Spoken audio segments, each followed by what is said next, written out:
جو لوگ نیکی میں ابتدا کرتے ہیں ان کا شریعت کے اندر بہت زیادہ درجہ ہوتا ہے۔ جو پہلے آتے ہیں اور سبقت لے جاتے ہیں نیکیوں میں، اللہ اور اللہ کے رسول کی بارگاہ میں ان کے بڑے مرتبے ہیں۔ کچھ لوگ انتظار کرتے رہتے ہیں کہ سارے لوگ جائیں گے تو پھر ہم جائیں گے، سارے لوگ نیکی شروع کریں گے تو پھر ہم کریں گے۔ حالانکہ نبی کریم علیہ الصلوۃ والسلام نے فرمایا جس نے دین کے اندر کوئی خیر کا کام شروع کیا، جتنے لوگ اس کی اتباع میں اس کام کو کریں گے، اللہ تبارک و تعالی ان سب کا اجر بھی شروع کرنے والے کو عطا فرمائے گا۔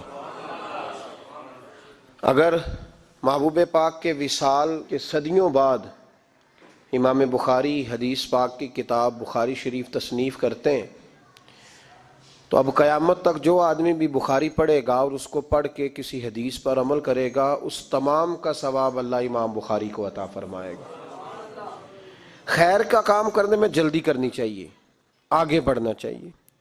صحابہ کرام علیہم رضوان جلدی کرتے تھے نیکی کرنے میں، آگے نکلنے کی کوشش کرتے تھے۔ ہم بھی جلدی کرتے ہیں لیکن مال جمع کرنے میں، دنیا داری میں۔ صحابہ کرام کی پہل ہوتی تھی خیر کا کام کرنے میں، اللہ کے ولیوں کی پہل ہوتی ہے میں جلدی سے خیر کا کام کر لوں۔ قرآن مجید فرقان حمید نے ان لوگوں کی عظمت بیان کی جنہوں نے دین پہ چلنے پہ پہل کی ہے، آگے نکلیں۔ سورہ واقعہ میں اللہ کریم نے فرمایا والسابقون السابقون، اور سبقت لے جانے والے سبقت لے ہی گئے، آگے نکلنے والے آگے نکل ہی گئے۔ کون ہیں یہ لوگ؟ اولئک المقربون، فرمایا یہ اللہ کی بارگاہ کے قریبی لوگ ہیں جو آگے نکل گئے۔ کچھ لوگ ایسے تھے جو فتح مکہ کے بعد آئے دین میں، کچھ ایسے تھے جو فتح مکہ سے پہلے آئے۔ جو پہلے آئے اللہ نے ان کا درجہ زیادہ بیان فرمایا، قبل الفتح اور بعد الفتح، اس کی اصطلاح قرآن مجید نے بیان فرمائی۔ جو لوگ ابتدا میں آ گئے، جنہوں نے غربتوں میں اسلام کی تنہائیوں میں ساتھ دیا، ان کے درجات زیادہ ہیں۔ دیکھیں نا بھائی، جب انسان کے پاس اللہ تعالیٰ کسی پہ فضل کرے اور اسے رزق حلال کروڑوں میں عطا کر دے، اس وقت کوئی آدمی اس کے لیے 1,00,000 کا بھی تحفہ لے کے آ جائے تو اس کے لیے اتنا معنی نہیں رکھتا، کیونکہ وہ خود کروڑ پتی ہے۔ لیکن اس زمانے میں جب اس کے پاس اماں کی دوائی کے پیسے نہ ہوں، اس زمانے میں جب اس کے پاس لاہور جانے کا کرایہ نہ ہو، اس زمانے میں جو آدمی 20 روپے کی مدد کرتا ہے وہ بندہ ساری زندگی یاد رہتا ہے، وہ یاد رہتا ہے۔ لوگ تقاضا کرتے ہیں کہ میں نے 1,00,000 کا تحفہ دیا، اسے یاد رکھو۔ اسے کیسے یاد رکھا جائے؟ اب تو وہ کروڑ پتی ہے، اب اس تحفے کی وہ حیثیت نہیں ہے۔ چاہیے یہ تھا کہ جب اسے ضرورت تھی، جب وہ مجبور تھا، جب وہ تنگ دست تھا، جب اس نے خود تجھ سے سوال کیا تھا یار فلان جگہ میں الجھ گیا ہوں، تیری تھوڑی سی ضرورت ہے، اس وقت اگر کوئی شخص آگے بڑھتا ہے تو وہ بندہ انسان کو ساری زندگی یاد رہتا ہے، اس کے ساتھ انسان کا وفا کا رشتہ رہتا ہے، اس کے ساتھ انسان پیار کرتا ہے۔ اللہ کریم کے پیارے محبوب سید عالم صلی اللہ علیہ وسلم پر جن لوگوں نے ابتدا میں جانیں قربان کی، آزاد مردوں میں سے سب سے پہلے حضرت ابوبکر صدیق نے کلمہ پڑھا ہے، آزاد عورتوں میں سے سب سے پہلے حضرت سیدہ خدیجہ الکبریٰ نے کلمہ پڑھا ہے، اور بچوں میں سے نوخیز جوانوں میں سے سب سے پہلے مولا علی شیر خدا نے کلمہ پڑھا، اور غلاموں میں سے سب سے پہلے حضرت زید بن حارثہ نے کلمہ پڑھا۔ یہ السابقون الاولون ہیں، ابتدائی لوگ۔ حضرت ابوبکر صدیق کو اللہ نے ایک کمال دیا ہے کہ حضرت ابوبکر صدیق کی 4 نسلیں صحابی ہیں۔ کتنی؟ 4 نسلیں حضور کی صحابی ہیں۔ حضرت ابوبکر صدیق کے والد بھی صحابی ہیں، خود بھی صحابی ہیں، ان کی کچھ ازواج بھی صحابی ہیں، حضرت ابوبکر صدیق کے بچے بھی صحابی ہیں، پوتے اور نواسے بھی حضور کے صحابی ہیں۔ کیسی عظمت ہے، کیسی شان اللہ نے عطا فرمائی۔ صحابی ہونا اس امت کا سب سے بڑا درجہ ہے، اور وہ کیسا شخص ہے جس کا سارا گھرانہ ہی صحابی ہے۔ ہم لوگ گھر کے اندر دین کی بات اگر کریں اس انداز میں کہ بچوں میں شوق پیدا ہو، ہم کرتے ہیں ضرورت کے لیے دین کی بات۔ میں کبھی کبھی جب باتیں سنتا ہوں تو میں کہتا ہوں کہ یہ آپ بچوں کو دیندار نہیں بنا رہے، جب آپ کہتے ہیں نا بیٹے نماز پڑھنے سے روزی میں برکت ہوتی ہے، تو میں کہہ رہا ہوں اب نماز کی تو بات ہی نہیں کر رہے، آپ تو روزی کی بات کر رہے ہیں۔ جب آپ کہتے ہیں نا بیٹے سویرے اٹھ کے قرآن پاک پڑھو، جب دکان پہ جاؤ گے تو گاہک زیادہ آئیں گے، تو یہ تو آپ نے گاہکوں کی بات کی، یہ آپ نے قرآن مجید کی بات نہیں کی۔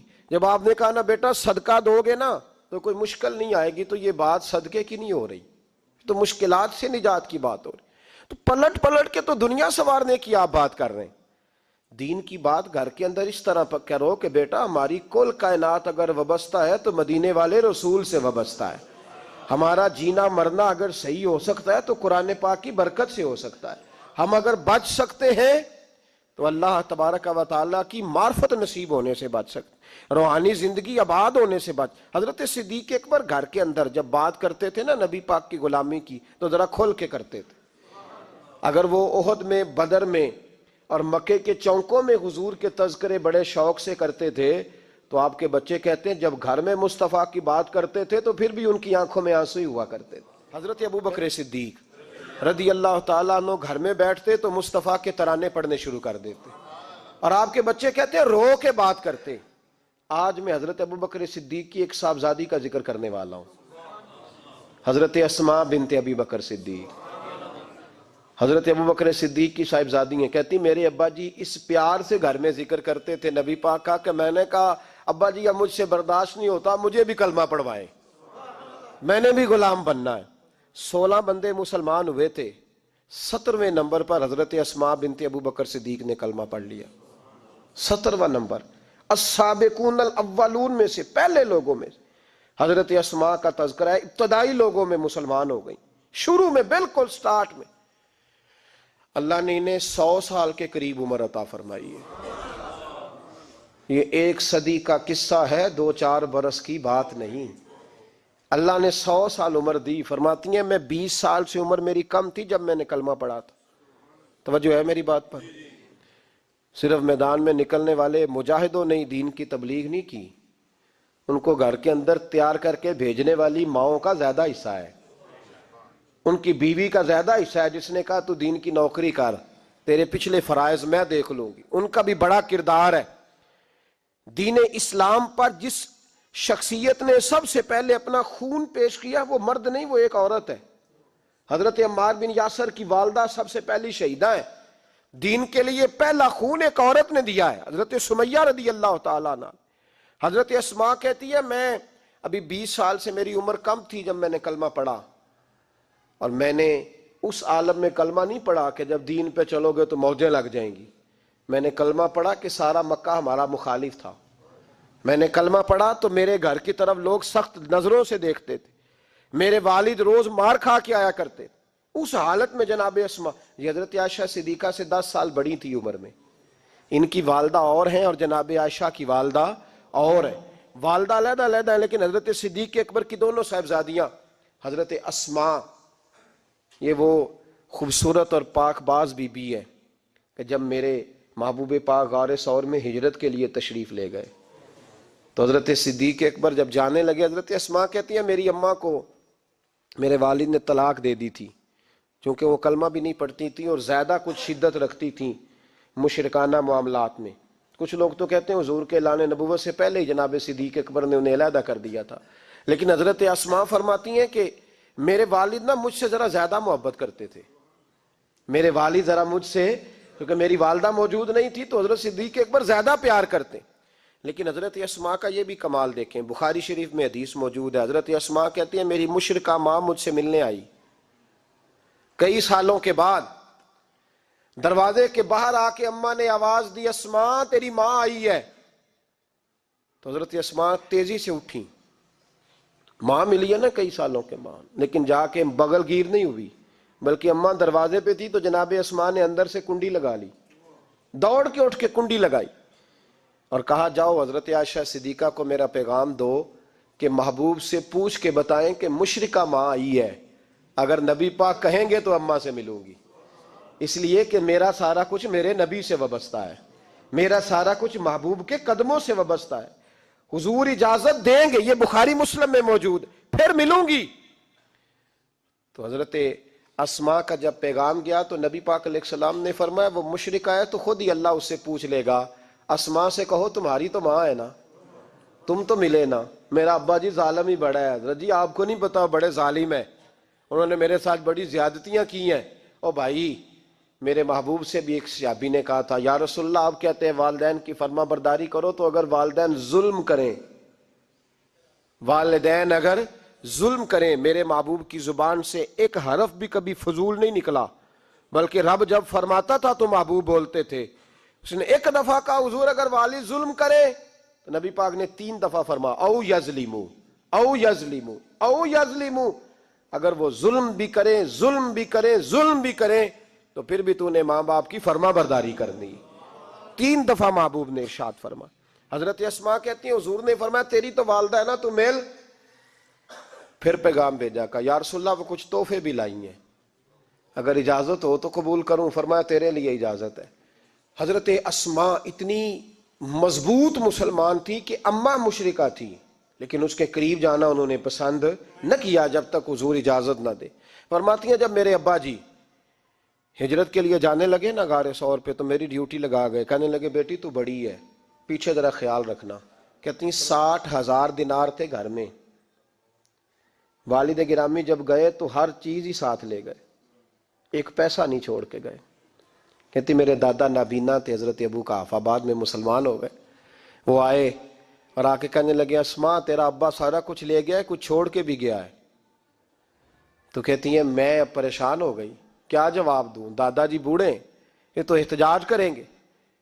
کہتی ہیں کہا نہیں نہیں بڑی خیر ہے، بڑا کرم ہے۔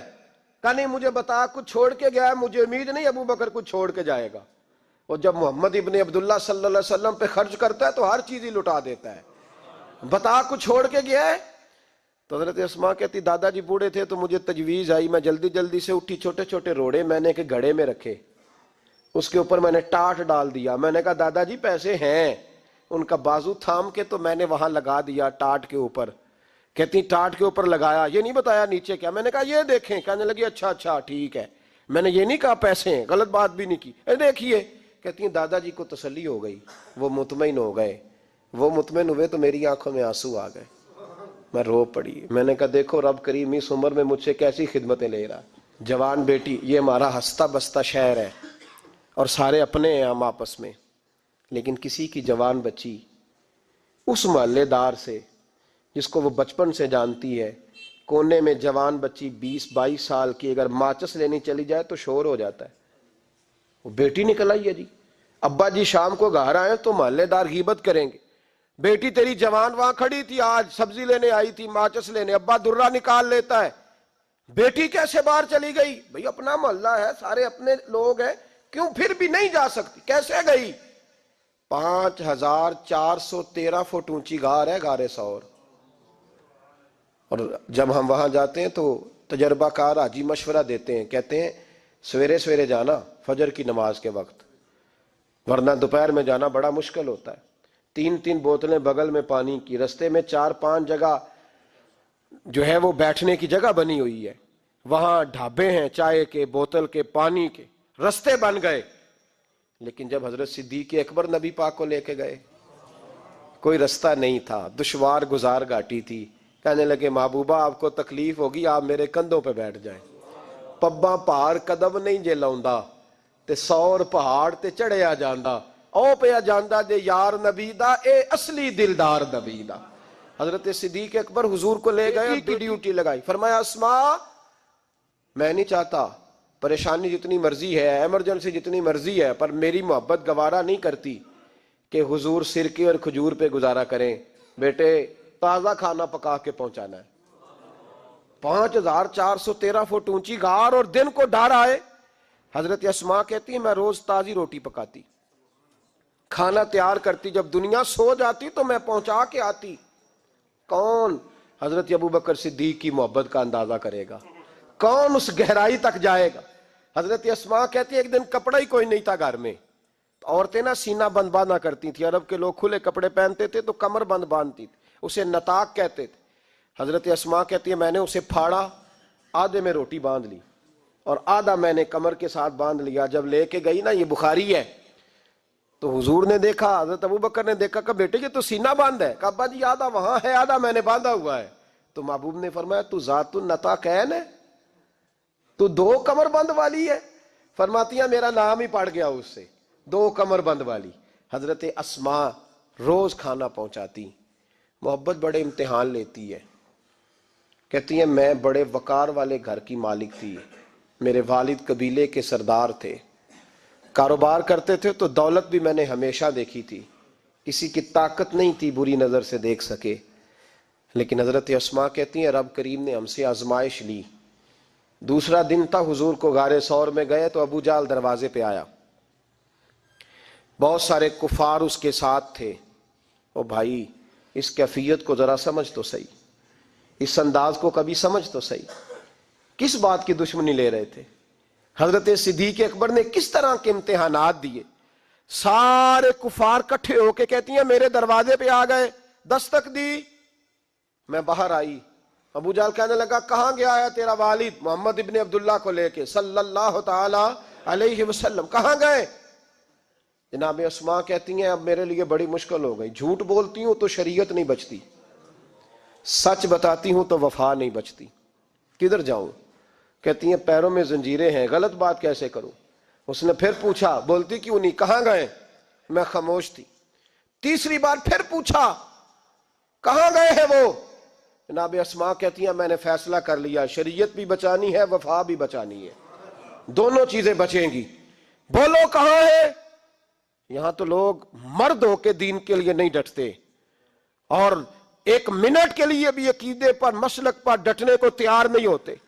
لوگ دیکھتے ہیں مجلس کس طرح کی اس طرح کا رنگ اختیار کر لیتے ہیں. جناب اسماء ڈٹ گئی، جناب صدیق اکبر کی صاحبزادی، اور کہتی ہیں ابو جہل نے جب کہا نا بتا کہاں ہے، فرماتی ہیں پتہ نہیں خدا نے مجھے کتنی قوت عطا فرمائی.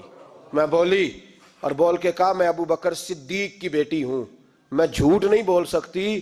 کہنے لگی ابو جہل سن، مجھے پتا ہے وہ دونوں کہاں ہیں اور میں تمہیں بتاؤں گی کوئی نہیں، مجھے پتا ہے پر میں تمہیں، ہو ہلکا یارا تو برے شم کی طرح نرم، رزم حق کو باطل ہو تو فولاد ہے مومن. پتا ہے مجھے وہ کہاں ہے پر جرت ہے تو پوچھ کے دکھا. کہتی ہیں چونک تھا مکے کا اور میرا عزت والا گھرانہ تھا، پر ابو جہل نے بھرے بازار میں میرے منہ پہ تھپڑ مار دیا. کہتی ہیں میرے کان میں بالی تھی، نیچے پتھر تھا، میں اس کے اوپر گری تو میرا کان پھٹ گیا. لوگوں نے ابو جہل کو پکڑا لے گئے.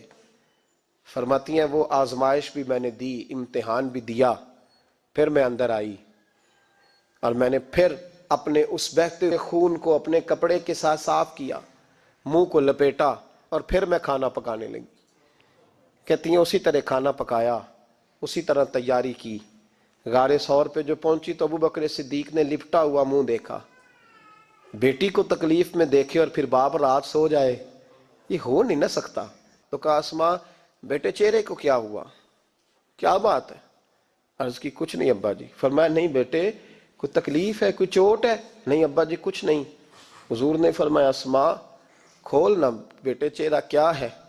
جناب اسماء نے کپڑا ہٹایا تو خون بہنے لگا. کیا ہوا؟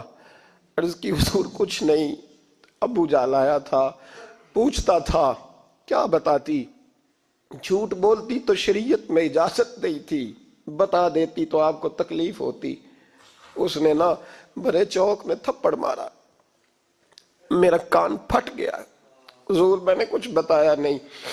نبی کریم سید عالم علیہ الصلوۃ والسلام کے ہاتھ اٹھے اور عجیب دعا دی حضور نے. کہا اللہ میں ابو بکر سے اور اس کے گھر سے راضی ہوں، تو بھی ان سے راضی ہو جا. حضرت اسماء بنت ابی بکر صدیق رضی اللہ تعالی فرماتی ہیں اس انداز میں قربانیاں دیں. پھر ایک وقت آیا، فرماتی ہیں میرے گھر میں دولت تھی، مال تھا، میں نے بڑا کچھ دیکھا تھا، لیکن میرے لیے رشتہ آیا نبی پاک کے پھوپھی کے بیٹے کا، حضرت زبیر بن عوام.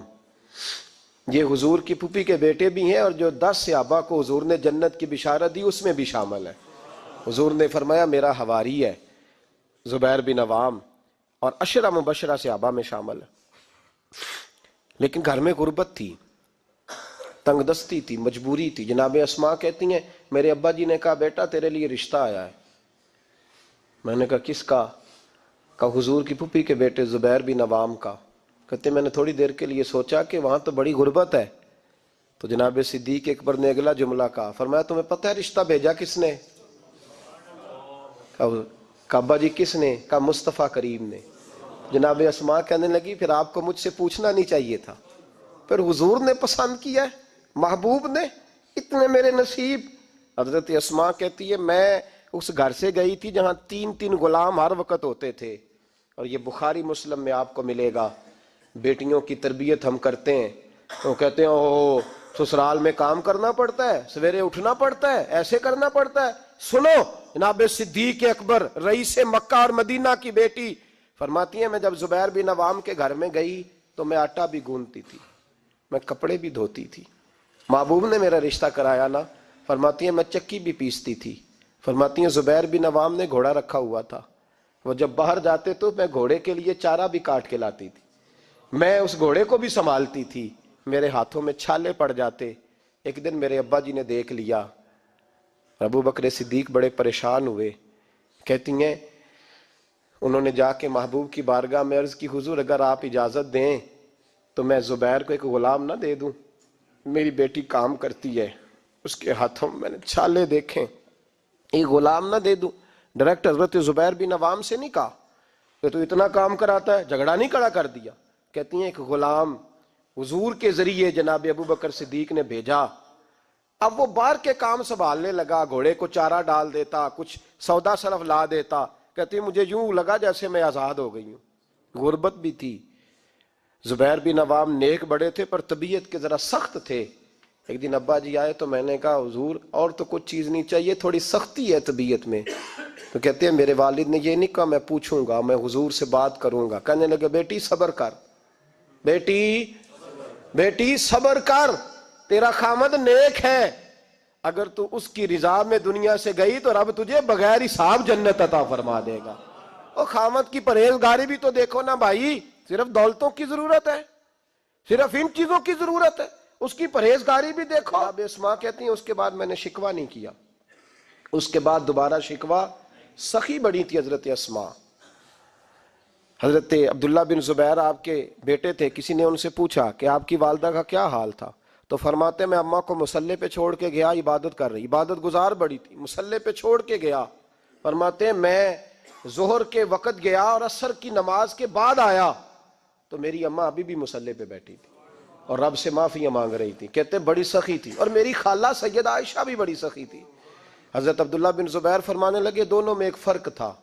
حضرت عائشہ جب سخاوت کرتی تو کچھ پیسے جمع کر لیتی, ایک ہفتے کے پیسے جمع کر کے جوڑ کے کہتے چلو کسی غریب کا کچھ بن تو جائے.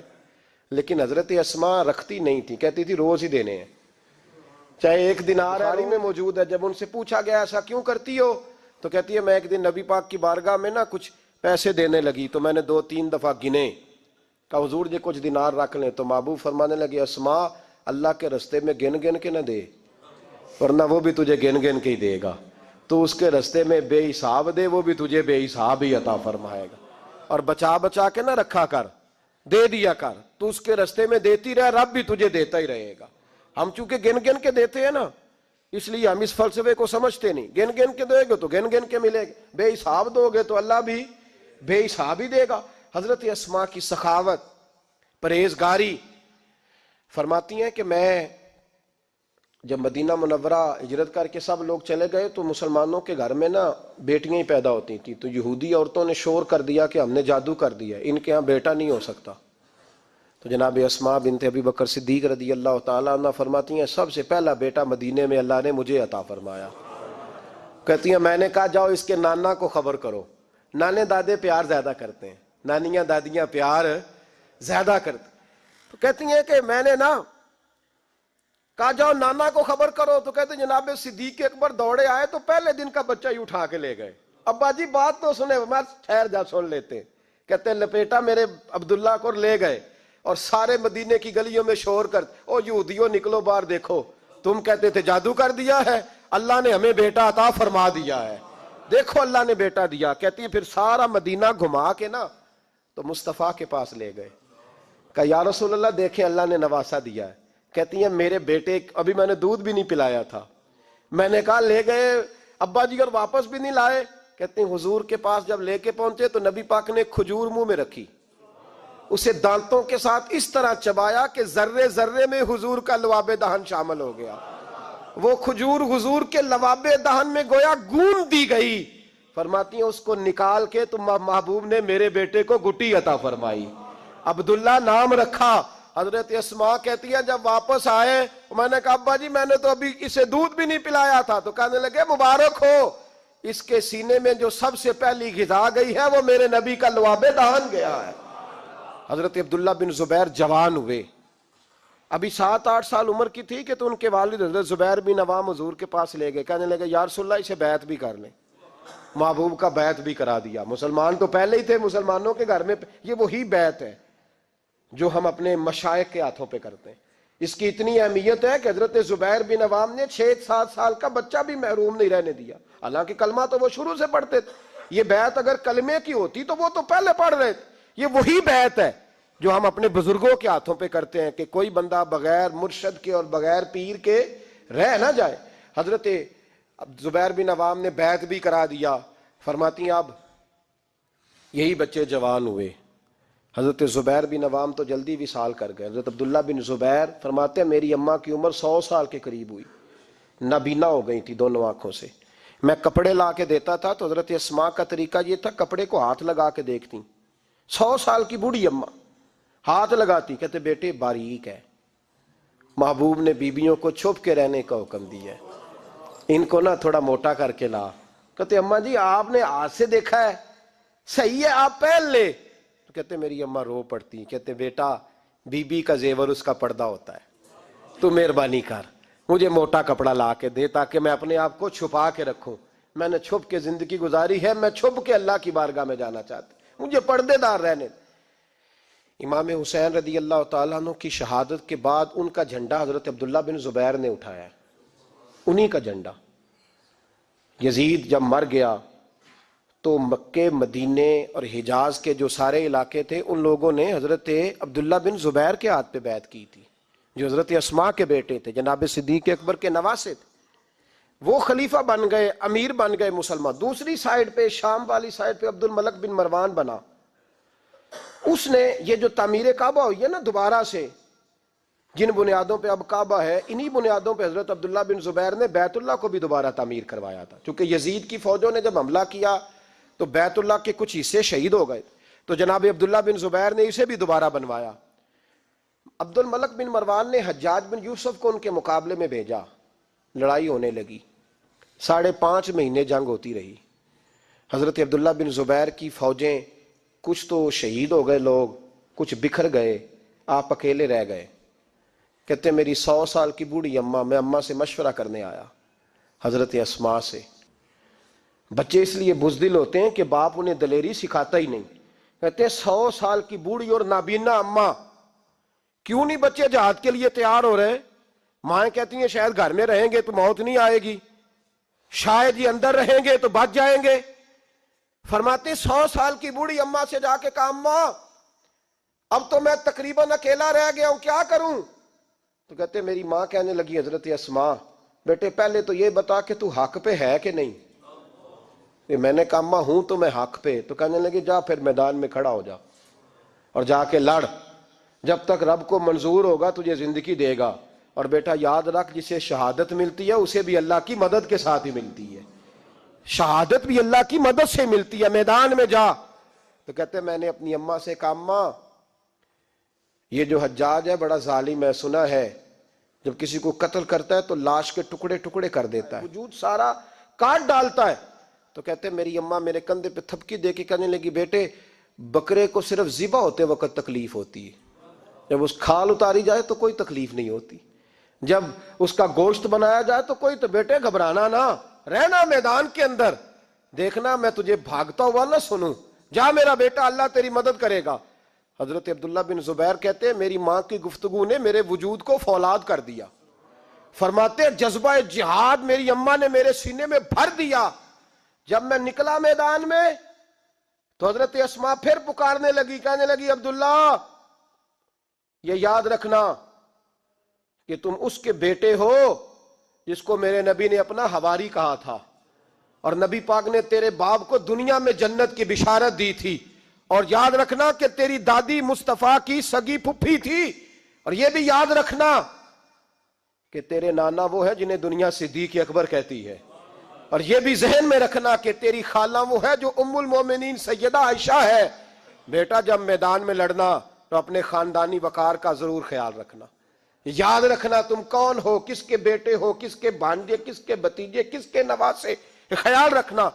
حضرت عبداللہ بن زبیر لڑے اور جب شہید ہو گئے تو حجاج بن یوسف نے ان کی لاش کو چوک میں لٹکا دیا، مکے کے چوک میں جہاں جنت المالا ہے، اس چوک میں ان کی لاش لٹکی۔ 14واں دن ہو گیا لاش کو لٹکے ہوئے، تو عبداللہ بن عمر گزرے، فرمانے لگے یہ دیکھو شاہ سوار لٹکا ہوا ہے، اور دیکھو 14 دن بیت گئے، اس کے وجود سے جب بھی کوئی سونگتا ہے اسے میٹھی خوشبو ہی آتی ہے۔ اور عبداللہ بن عمر فرمانے لگے خوشبو کیوں نہ آئے، اس کے وجود میں جو پہلی غذا گئی تھی وہ مصطفیٰ کا لعاب دہن داخل ہوا تھا۔ 14 دن گزر گئے، حجاج نے پیغام بھیجا حضرت اسماء کو، میری بات سنو۔ آپ فرمانے لگی میں تو کسی کے پاس نہیں جاتی، اور میں سرداروں کو کیا سمجھتی ہوں، جا دوڑ جا۔ کہنے لگا میں زبردستی بلوا لوں گا۔ فرمایا طاقت ہے تو بلوا کے دیکھ، میں ابو بکر کی بیٹی ہوں۔ حجاج خود ملنے آیا اور آ کے کہنے لگا میرے بارے میں آپ کا کیا خیال ہے؟ تو حضرت اسماء کہنے لگی خیال کیا ہونا ہے، نبی پاک نے فرمایا تھا میری امت میں ایک کذاب آئے گا، ایک قاتل آئے گا۔ کذاب مختار سقفی تھا اور قاتل تو ہے۔ کہنے لگا تجھے پتہ نہیں چلا میں نے تیرے بیٹے کا کیا حال کیا؟ تو حجاج کہتے ہیں ایسا جملہ کہا حضرت اسماء نے کہ میری سوچ ہی بدل دی۔ میں نے کہا دیکھا میں نے تیرے بیٹے کا کیا حال کیا؟ تو حضرت اسماء کہنے لگی تو نے تو صرف اس کی دنیا خراب کی ہے، اس نے تو تیری آخرت خراب کر دی ہے۔ تو یہ سمجھ نہیں آئی؟ تو نے دنیا خراب کی، اس نے تو تیری آخرت خراب کر دی، ابھی تو سمجھا نہیں؟ تو کہنے لگا اماں تو بوڑھی ہے، تجھے شاید پتہ نہیں کہ تیرے بیٹے کی لاش لٹکی ہوئی ہے۔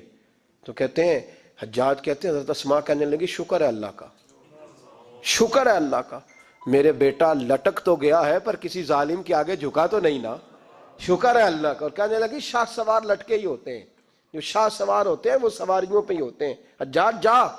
حجاج بن یوسف کہتا ہے جب میں باہر نکلا تو بڑی بڑی تلواریں میرا سر نہیں جھکا سکی تھی، پر حضرت اسماء کے جملوں نے میری گردن جھکا دی۔